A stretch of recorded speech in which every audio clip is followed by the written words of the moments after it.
and shift things around. We'll go to this now. I would have said, whoa, whoa, whoa. I believe the president is very serious about this, and I believe the president is very effective.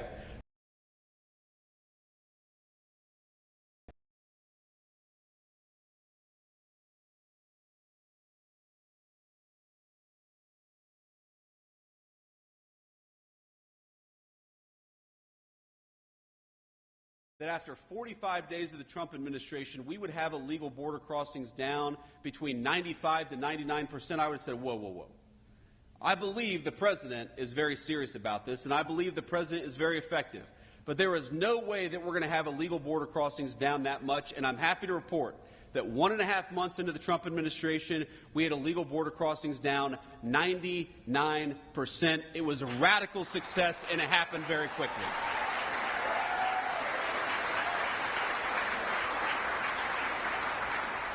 And I believe, ladies and gentlemen, that that saved the United States of America, because we know exactly what the Democrats, not because we had to read their minds, but because Democrats would go out and say that what they wanted to do with those 25 million illegal aliens is give every single one of them the right to vote and turn them into permanent wards of the Democratic Party. And if we allowed that to happen, if we allowed the Democratic Party to import voters instead of persuade voters, that would have been the end of American democracy. You hear the American media say all the time that Donald Trump is a threat to democracy. The threat to the democracy is Democrats importing voters instead of persuading their fellow citizens.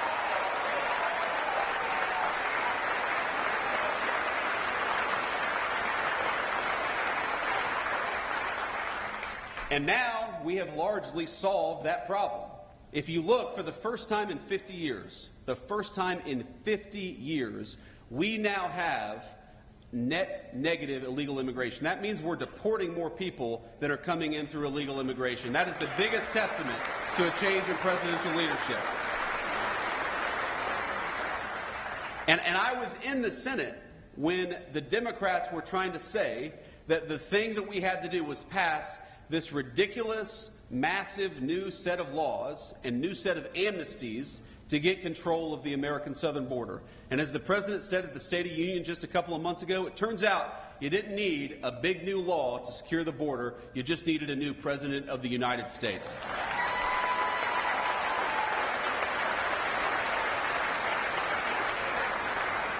So we've done all these things with effective presidential leadership, and of course we've got a lot of good guys in Washington, D.C. who are working very hard. And I want to give a shout out. I don't believe that they're here. I actually believe that John Houston and Bernie Moreno, hopefully they're in Washington, D.C., working on the big, beautiful bill. They're doing a great job. And we are lucky in the state of Ohio to have great political leadership across the board.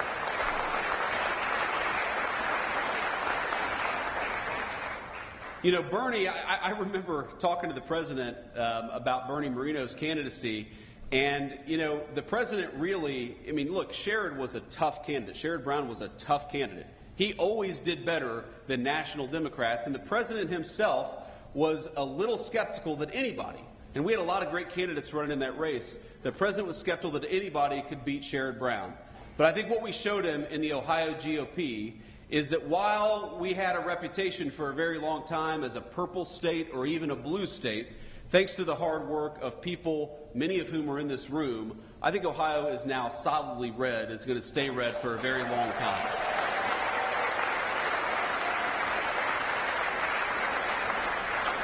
But you and I know that's not going to come without a lot of hard work, and I want to talk just a little bit about what that means, because, look, I am very much a product of this political party, of this Ohio GOP.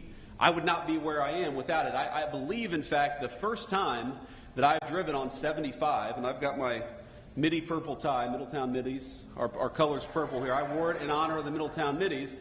The first time that I've driven on I-75, I'm pretty sure as vice president, was to come to the Lima GOP event here today.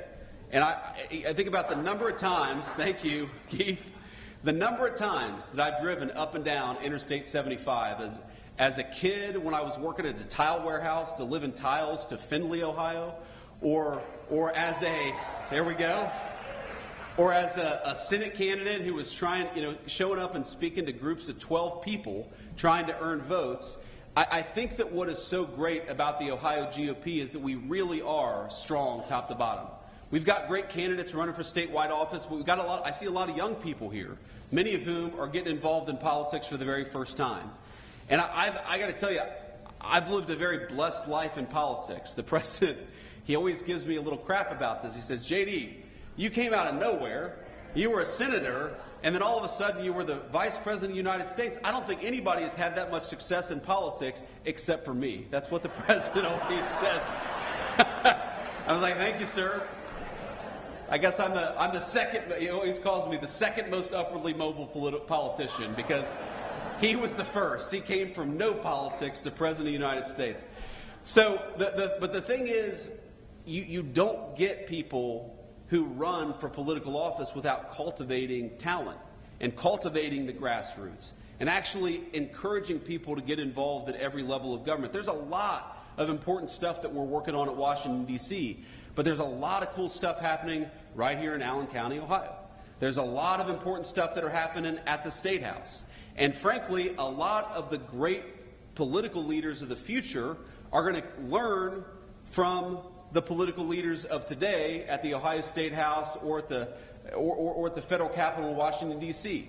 The first exposure I ever had to politics was actually as a page in the Ohio Senate when I was a student at Ohio State University. That was the first time I had ever been exposed to the American political system, working for a great state senator by the name of Bob Schuler from southwestern Ohio. And I'm sure a lot of you remember Bob Schuler. He was a good guy. The first person who taught me how to respond to a constituent was Bob Schuler. The first person who taught me how to write a good letter and research an issue was Bob Schuler. And my point here is that what you guys are doing is cultivating the people who are going to run this country and lead this country for the generation to come. So this party is what makes America great. This party is what makes it possible for us to run good candidates and to win elections in the future. And I just want to say from the bottom of my heart, this feels like a homecoming because it is, because I wouldn't be here. I wouldn't be the Vice President of the United States without many of the people in this room. And from the bottom of my heart, I thank you and I love you.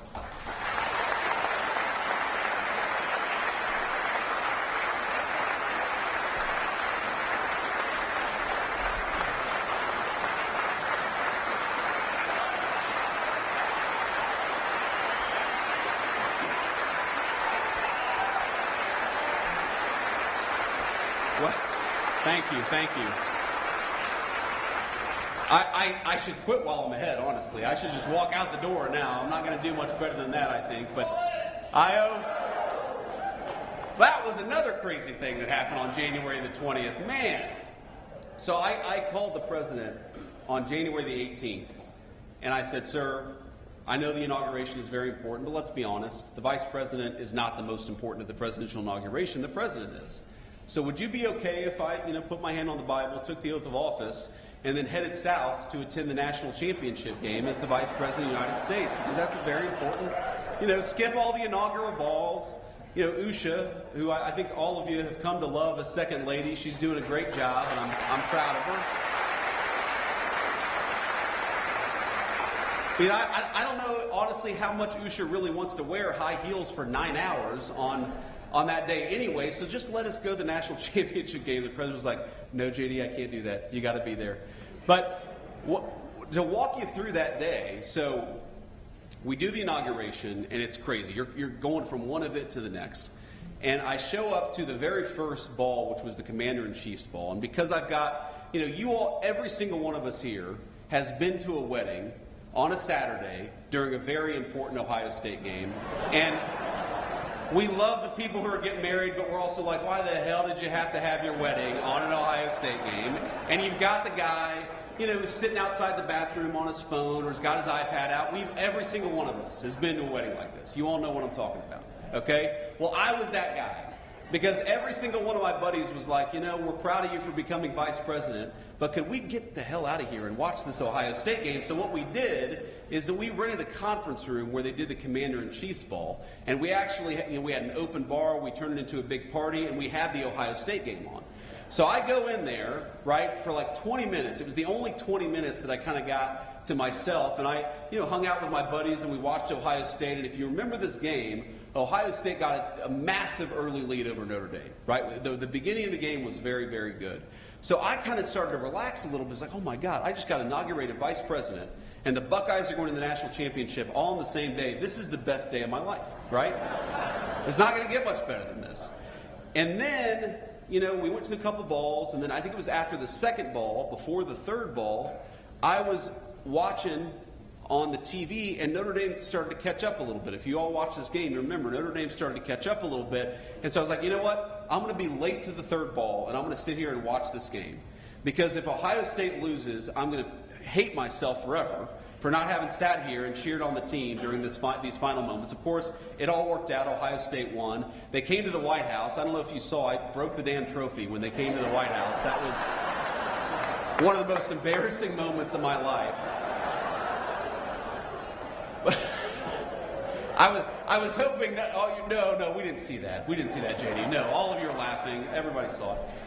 But the point is that it was an amazing way to connect the great Buckeye state of Ohio and what was happening, because without this state's GOP in particular, Donald Trump would not have been president the first time, and we certainly wouldn't have the great Senate majority that we now have for the second administration.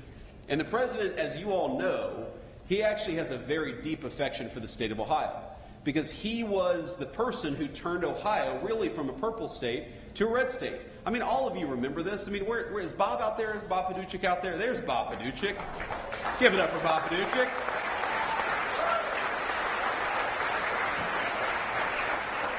But, back in the day, there was this idea that, all the polls even, right, Bob? At least all the public polls were saying that the president was going to lose Ohio, and that he won Ohio by 8 points. And, of course, he won it by a much bigger margin the second and third time around. But he recognizes that what this state represents is hardworking, patriotic Americans who feel abandoned by the Democratic Party, and the Republican Party is now the home for people who work hard, who play by the rules, who want to live in safe communities, and just want a government that looks out for their interests and no one else's interests. That's what this party is ultimately all about.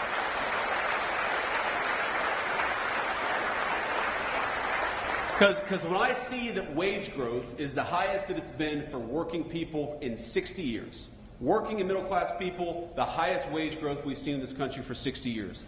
When I see those inflation numbers keep on coming in below expectation month after month, those are statistics. And those are numbers that, of course, we celebrate. But what I remember is a woman I met on the campaign trail, and you all are going to hate me, but she was actually from Michigan. Don't hold it against her. She's very sweet woman, who told me that she was giving up some of the essentials because she was raising her grandkids, and I know a lot of you probably are involved in your grandkids' lives in a big way.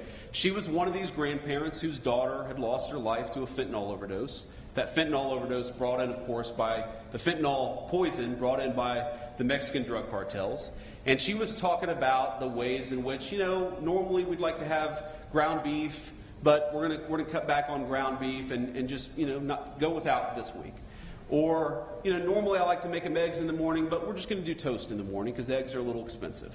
And she walked me through all the ways in which, because she was taking care of kids she hadn't anticipated, and because grocery prices were going up so much under the Biden administration, that she was struggling financially in a way that she never had in her entire life. And I thought about the common thread that tied together this woman's suffering to the political leadership in Washington, D.C. First of all, why was her daughter gone in the first place? Because our leadership decided that we were going to let illegal Mexican drug cartels bring this poison into our country in the first place. That was the first way our leadership failed her. The second way our leadership failed her is with economic policies that made it so unaffordable that she gave up eggs and decided that she was just going to have her grandkids eat toast. The third way that this country had failed her is because the education system, where she just wanted to send her grandkids to learn reading, writing, and arithmetic, she was terrified that they were falling behind, that they were learning, if anything, propaganda from political activists instead of the basics that would help them get ahead in life and eventually have a good career to be able to provide for themselves. At every step of the way, The previous administration had failed this woman, and I could see it in her eyes, the American dream, this very idea that the next generation is going to be better than the generation that came before it. She was losing faith in that American dream. Now, I haven't talked to that woman since we were elected. I haven't talked to that woman since the campaign stop where I met her probably 7 or 8 months ago. But when I see that energy prices are lower, when I see that illegal immigration is down, when I see that fentanyl overdoses are down, when I see the president under his leadership, we're arresting Mexican drug cartel members at record numbers. What I see is an Ohio Republican Party and a national Republican Party that is fighting successfully for the American dream.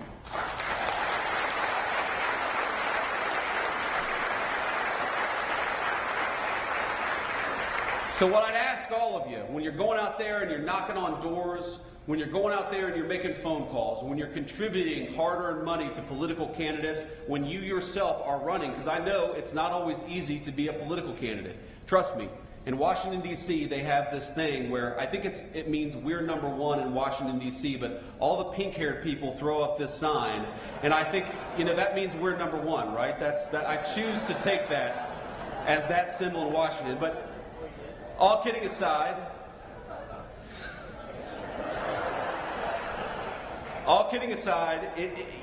sometimes this job of politics is inspiring, and sometimes it's hard work. And you take the good work, the inspiring work with the hard work, but I want you to remember that what we're trying to do is create the kind of country where that woman's grandchildren can grow up and go to a safe school where they get a good education. We're trying to create the kind of economy where those grandkids, if they work hard and play by the rules, can provide for their family with a dignified, high-paying job. We're trying to create the kind of country where that woman knows that her leadership cares more about her and her family than they do about Mexican drug cartels. We are trying to create the kind of country where the American dream is alive and well. We're off to a good start. Thank you for all you've done to help us. God bless you guys.